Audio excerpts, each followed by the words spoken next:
Good morning and welcome to the National Newspaper Publicists Association's Let It Be Known. It is Friday, July 8th, 2022. Lots of news this morning. Brittney Griner has pleaded guilty in a Russian court to drug smuggling charges. What does it mean for the WNBA superstar? Also, Denzel Washington, Simone Biles, John McCain, and others received the Presidential Medal of Freedom on Thursday at the White House. What qualifies an individual, and does anyone really care about the Medal of Freedom? And as inflation worsens, Black households are more exposed to inflation fluctuations than their white peers, according to a study published by the Federal Reserve Bank of Minneapolis. Also, too many police seem to enjoy assaulting unarmed Black men. In Akron, where 8 officers reloaded, and emptied more than 90 shots into Jayland Walker earlier in the week, officers were captured on video holding and punching a Black man repeatedly in the face. They also have defied a judge's order who set bail. They have not released the individual. Also, the NFL and the NHL both make historic front office hires. We discuss all that and more this morning with James Wright of the Washington Informer, and in the building is Sam Collins, also of the Washington Informer. Good morning, James and Sam. Good morning. Welcome. Peace. Sam, I'm glad you're in the building, as you so succinctly put it. Yes, sir. It's always good to see you. Listen, guys, WNBA superstar Brittney Griner told a Russian court Thursday that she did not intend to commit a crime, but in her rush to pack her luggage, she accidentally carried a small amount of cannabis oil. The Phoenix Mercury star then pleaded guilty to drug smuggling, which could land her as much as 10 years in prison over in Russia. Let me start with you, Sam. Is this part of an overall White House strategy to get her home, her pleading guilty and ending this trial? My understanding is that in order for a prisoner swap to take place, Brittney Griner would have to qualify as a prisoner. So my assumption is that in order to become a prisoner, you have to plead to a charge, and maybe this is a way for that swap to take place. At the same time, it has been since February this has taken place, and of course, we don't know what's happening in the background, but it is sort of a questionable look on the part of the White House. Well, it's interesting. Sam says that, James, that, and very true, you have to be a prisoner, right, convicted, in order to be seen as a prisoner, right? And so they can do a prisoner swap, if you will. Is there more to this, James? Well, people have to keep in mind that our American justice system is not like theirs in Russia. They have very little, if any, of a justice system. They just hop out of the car and just grab you and just take you no matter what you do, even though it is now a, quote, democracy. Well, they seem to do that to Black folks here in America. Yeah. So we're in a democracy. Anyway, so the thing about it is that in Russia, I think there are some things going on behind the scenes that you and I don't know about. I understand that this was the case with Lieutenant Goodman, and I'm dating myself back in the 1980s when Jesse Jackson got him away from Assad in Syria. There are some things going on behind the scenes we don't know about, but I do believe we need to continue to press for her release because she shouldn't be there in the first place. But then again, we're dealing with a different country and a different mentality. Well, yeah, a totally different country, totally different philosophy in Russia. Sam, so she's been detained since February. These court appearances were, I guess they were formalities, but they were drawn out the process. David Youngblood writes in that now the negotiations can begin to bring her home. It goes along to what you were saying, but when you listened earlier this week, this renewed interest, if you will, in Brittney's release and her situation began on July 4th when she wrote that letter to President Biden. She didn't just think about herself in that letter. She talked about others being released, needing for them to be released.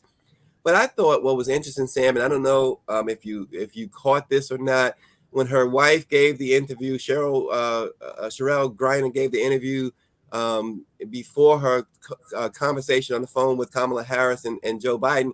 She gave the interview and she mentioned some things that seemed to be not necessarily in the best interest to mention. For instance, she said, well, you know, BG doesn't usually carry that much, talking about the cannabis oil. And she also mentioned that she had not heard anything at all from the White House, but she said that she was told in the beginning just to keep quiet. So it's a two-sided situation. First, we got to examine the timing. You know, regardless of whether Brittney Griner carries that amount, the timing of her arrest is something that is not inconspicuous at all. It was at the beginning of the Russia-Ukraine conflict. You know, we could say that that a basketball superstar of her stature was a bargaining chip. You know, it's easy to assume that. And this is something that, you know, President Biden as a head of state and the U.S. government in general, they are weighing their options as to what to do, and it's just the reality of the situation. You know, whether or not Brittney Griner did it, in my eyes, is debatable because you have to look at the law, but at the very same time, who's to say that Russia did not up the ante or bump the charges up or, you know, rewrite the story on what happened at that airport checkpoint that day. There are just so many variables, but the timing is questionable as to what happened when she got detained that day, and we got to look at it through that prism, whether or not you agree with the Russia-Ukraine conflict. Yeah, you know, and one of the things that keeps popping up in this conversation with Brittney Griner, you know, she's been going overseas for, I believe, 7 to 8 years now. Understand that some of these players overseas, some of these women players make about 1.2 million a year overseas, whereas their WNBA contract, I think the most anybody's paid in the WNBA might be $400,000. Many are paid on the average of $75,000 to $80,000. Chuck D, who we know from Public Enemy, but he's also huge in sports. He does a lot of commentary on sports. Made a point when we talk about the folks say equal pay. Well, the problem with the WNBA is revenue. Chuck said that one NBA team makes 2 times as much as the entire WNBA. And the WNBA also recently has been caught in more sponsorship dollars, more ways in which they can pick up revenue. So is it really the fault of the WNBA that these talented, extremely talented women are not being paid like the NBA players? It's the nature of capitalism. You know, I'm going to date myself a bit. The WNBA came out when I was in elementary school. So I was an elementary school student seeing the first WNBA games. And the NBA has been around, we're talking about going on a century. And especially since the 90s with Jordan, Pippen, and whoever else, it has become a magnet for sponsorship. So, of course, in a capitalist society, you're going to accumulate more wealth with the WNBA. And you know, looking at it relatively, I'm not going to fall into the trap about, well, equal pay for women and men, not disregarding that at all, but it's a matter of which sports league has become more attractive in the eyes of sponsors. That's it, point blank. Yeah, James, again, the revenue difference is humongous. And Sam pointed out the NBA has been around for so much longer. That I believe 1997 is when the WNBA started. Is there any way to mitigate this? Because you got NBA players now, James, making as much as $50 million a year. Yes, you're absolutely right. And keep in mind, this is a league thing. For example, in tennis, you have more of an equalization in terms of pay. You know, the Williams sisters make, you know, millions and millions of dollars, and they're more comparable to the males in terms of playing tennis. So it's a league thing. And I think that what the WNBA needs to do is they need to press on. They need to continue to sell their product to the communities that they live in. They need to sell their product, and I will say this, to women. They need to sell their product so women can come to the games and feel comfortable watching them play. That's their major market. That's where the money is. But this is, and I agree with Sam, this is on the WNBA to do this. They just can't continue to rely on the NBA for this. Well, this is a debate that can go on and on. David Youngblood says the reason the WNBA has less revenue is because we don't market it and put the resources into it. He says put $1 billion into the WNBA and all of a sudden you've got an audience. Again, we'll continue to watch that. But also this morning, the Presidential Medal of Freedom is the nation's highest civilian honor presented to individuals who have made exemplary contributions to the prosperity, values, or security of the United States, world peace, or other significant societal, public, or private endeavors. President Biden gave out 17 of them yesterday, including to an absent Denzel Washington, unfortunately. And you could see James and Sam in that room. You could actually see the air go out the room when Denzel did not make that walk down that, take that stroll up to the podium. It was reported that he has COVID-19. James, the significance of the Medal of Freedom Award. The Medal of Freedom was started by John F. Kennedy in 1963, and he started it, he got the process rolling in September of 1963. Now, those of you who know history know 2 months later, he was killed in Dallas. And President Johnson picked up the ball and decided to continue the tradition. And this was thought to be just like a one-time thing, but it has turned out to be annually because President Johnson did it annually, and then President Nixon picked it up, and then it just continued to go on, which is a good thing. I like the Presidential Medal of Freedom because it recognizes residents and citizens of our country who have done outstanding in their fields, and it is important to be recognized by your president in terms of what you do. Now, let me say that President Trump ruined it 2 years ago when he picked Rush Limbaugh to get the Presidential Medal of Freedom. That was a mistake. And I saw AJ. Yeah, I saw when you think of Bill Clinton, you don't think of him as being funny, but I saw a clip yesterday of Bill Clinton being interviewed. I believe it was by Jimmy Kimmel, and they asked him his favorite person who impersonated presidents. And he talked about Michael Douglas, Harrison Ford, and he said also Donald Trump. That is funny, but that really is, but we need to keep this going. Americans need to be recognized by their president for their excellence. Sam, do we make too much of the Medal of Freedom Award? Generally, you do. Although it was a good mix yesterday, but you do see athletes, you do see entertainers. Charles Barkley said in the 1990s, athletes should not be role models. He says, I am not a role model. Why are we continuing to look up to these folks in the arts? I happen to agree with Charles Barkley to an extent. Athletes, movie stars, people in the entertainment industry have replaced, good, sober leadership that is knowledge-based, leadership of expertise, especially in the Black community. And I've seen that happen, going back to the Obama administration, when at times he invited Common and other hip hop stars to the White House to discuss policy.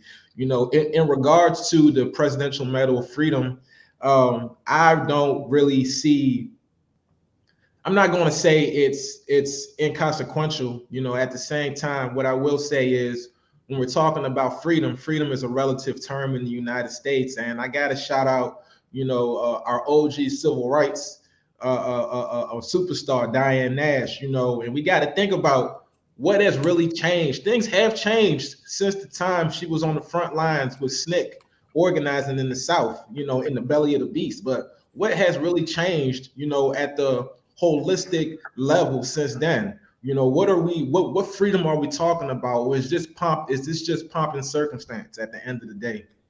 Yeah. Well, some of the recipients, Liz Cheney, Joe Lieberman, Simone Biles, of course.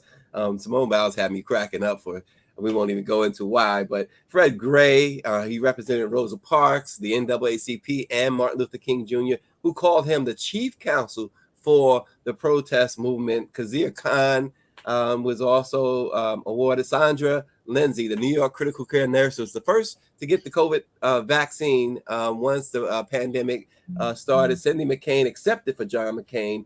Diane Nash, as you mentioned, and Megan Rapinoe, an Olympic gold medalist and two-time Women's World Cup champion. And the thing with Megan Rapinoe, she wore, there's always a political statement or there's a chance for a political statement. She wore a free BG emblazed on her sleeve yesterday, if anyone noticed. And of course, BG being Brittney Griner.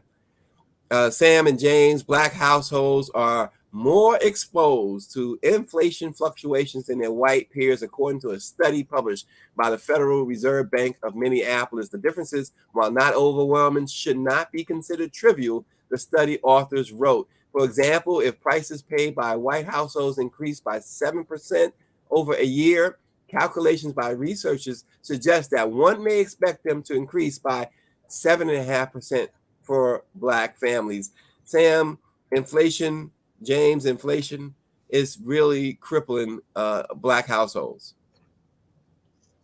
Black households have been experiencing inflation before they even started talking about inflation. Not to once again disregard what's happening, but we live in Washington, D.C., or James and I do, at least in the area, one of the areas with the highest rent and mortgage rates. And and I mean, as far as what's happening, I forget the saying, when America has a cold, Black America has a flu. So this is nothing new to us. I think what happened during the pandemic, going back to that, is that there were more Black people gardening. There were Black people experiencing or exploring other options to cut costs and to become more independent, more self-sufficient. We still have the conversation about food sovereignty. These are conversations that we need to have, and then we need to follow that up with action in order to rebut what's happening in our households.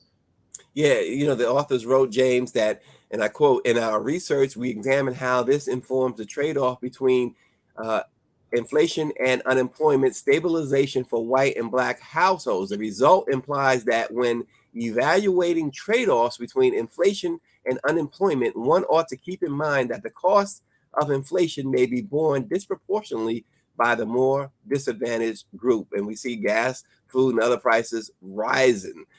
This is a problem that needs to be addressed, and it needs to be addressed yesterday, James, right? Yes, it does, and you're right. It did need to be addressed yesterday. And let me just say that if President Biden stood up and says, "I want to apply wage and price controls," he would be roasted over the coals. But if President Trump said we need wage and price controls in order to deal with this inflation situation, people would go like, okay. So the thing about it is that there's something else to this, Stacey, that that people have to understand.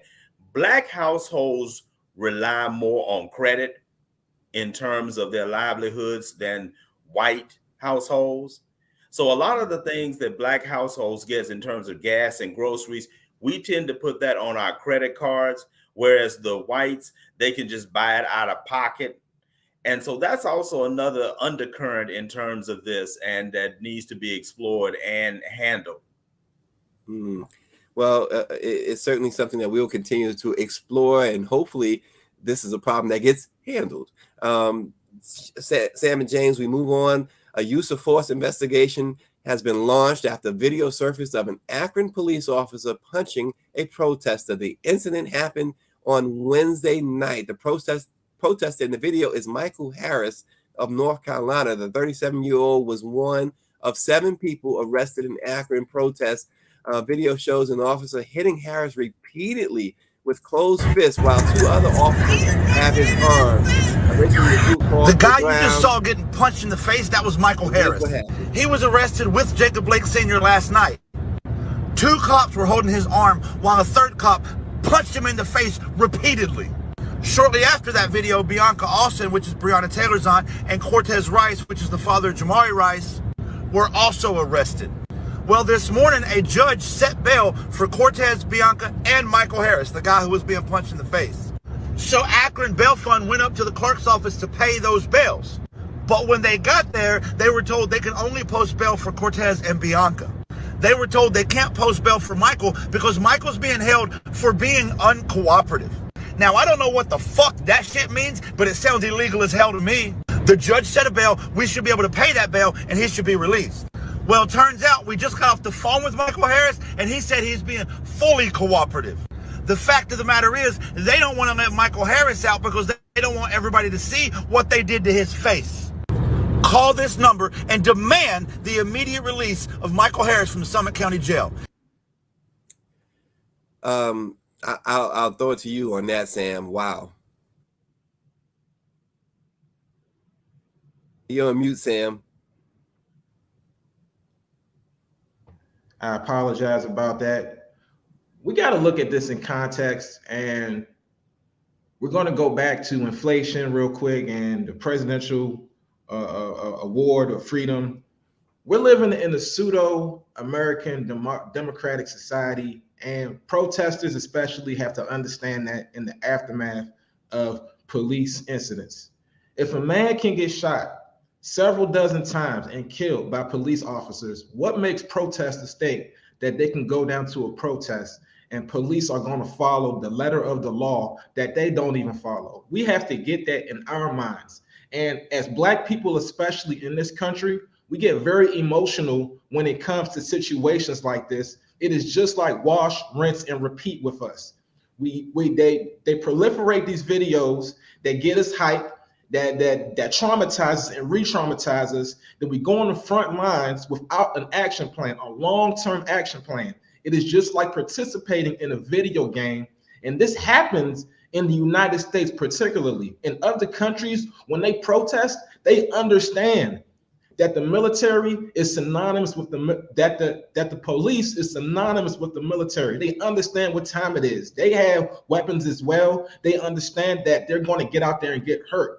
Sometimes in our mind, we can't conceptualize that. So for us to think that these police officers, after doing what they do to us, are going to play fair is just asinine. And if you're going to be out there, you got to protect yourself because it's a war. It's been a war since day one, and I yield. Wow, and James, Sam makes some really serious points. And the closing point there, we got to protect ourselves. How do you protect yourself in this situation?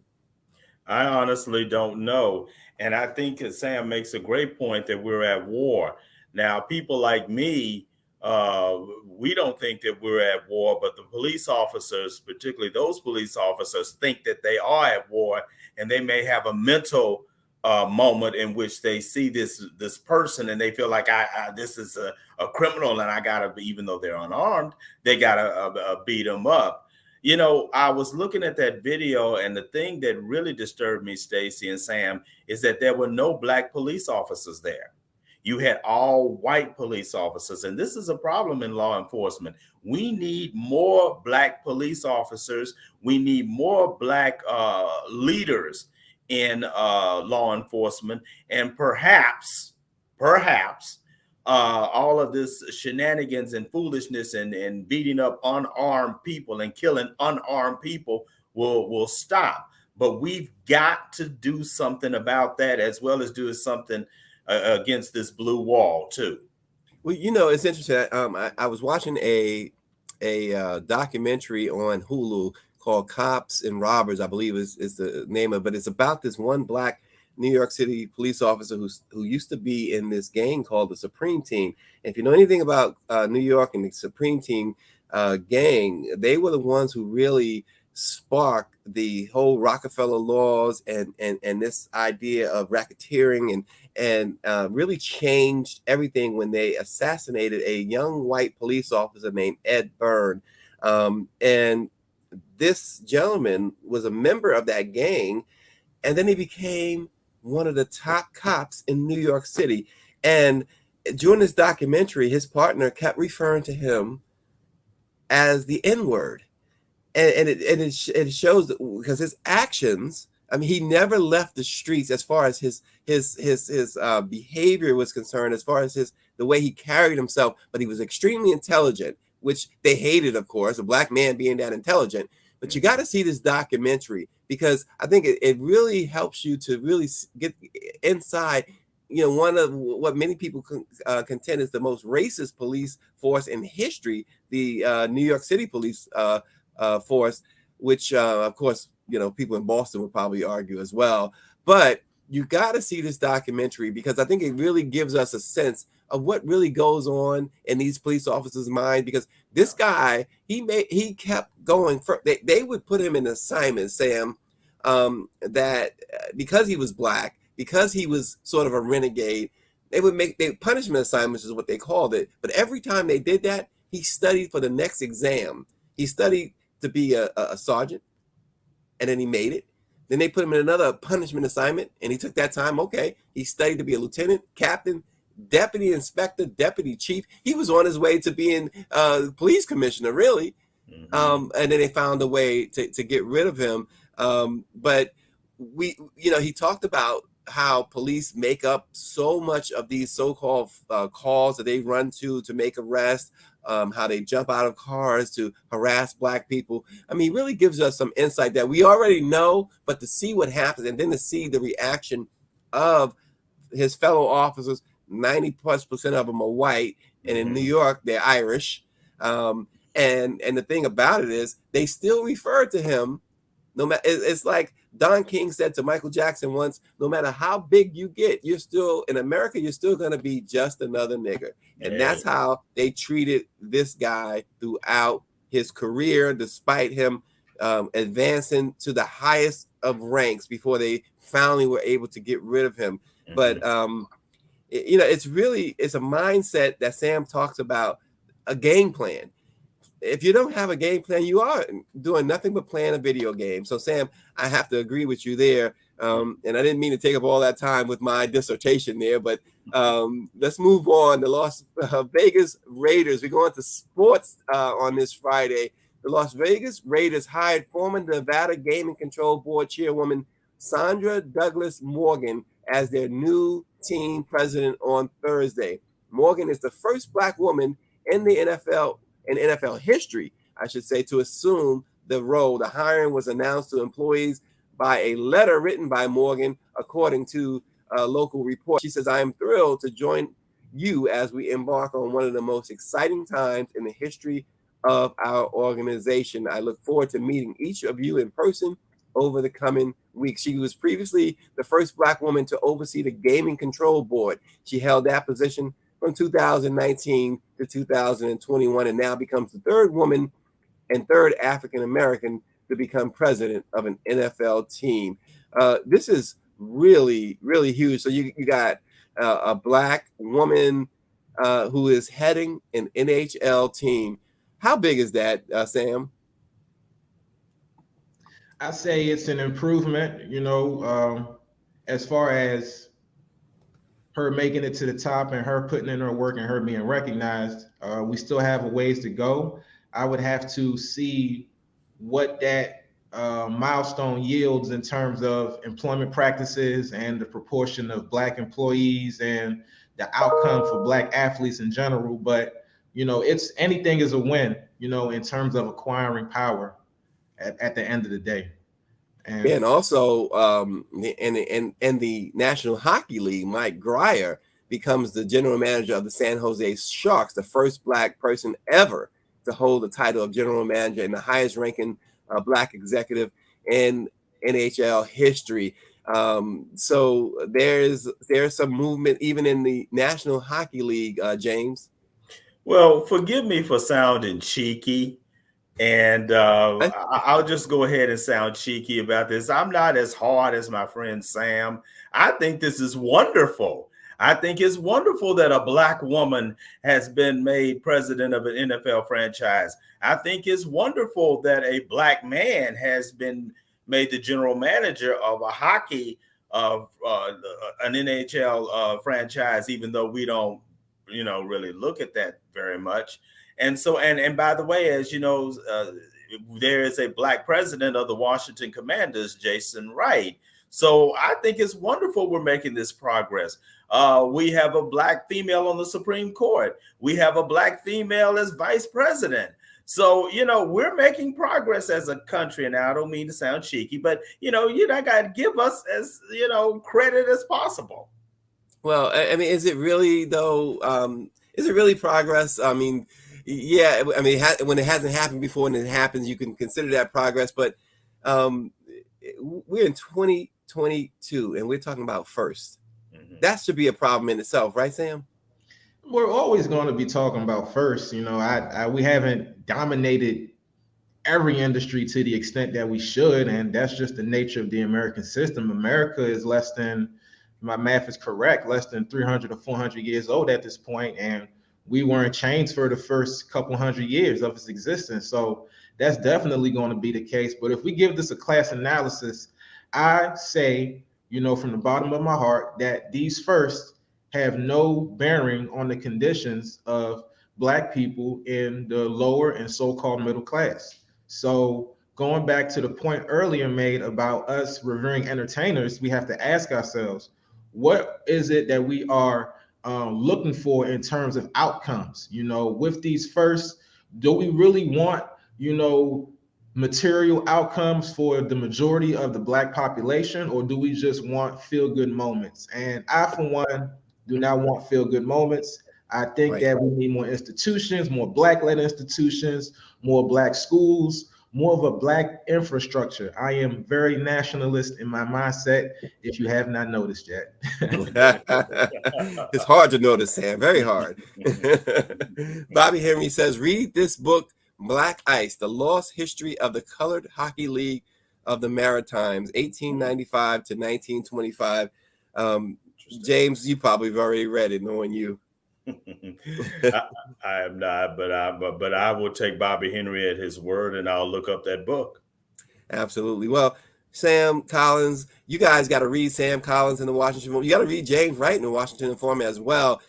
Some really hard-hitting stuff. Really appreciate Sam. Really appreciate James. And we appreciate all of you for continuing to watch Let It Be Known. Check out our YouTube page. Subscribe to it at Let It Be Known News, Black Press USA. Go there to YouTube. We'd like to have you over there. We enjoy you at Facebook, but we'd love to have you over at YouTube. Check us out at our Let It Be Known YouTube channel. Thanks for watching. We will see you on Monday. Have a safe weekend.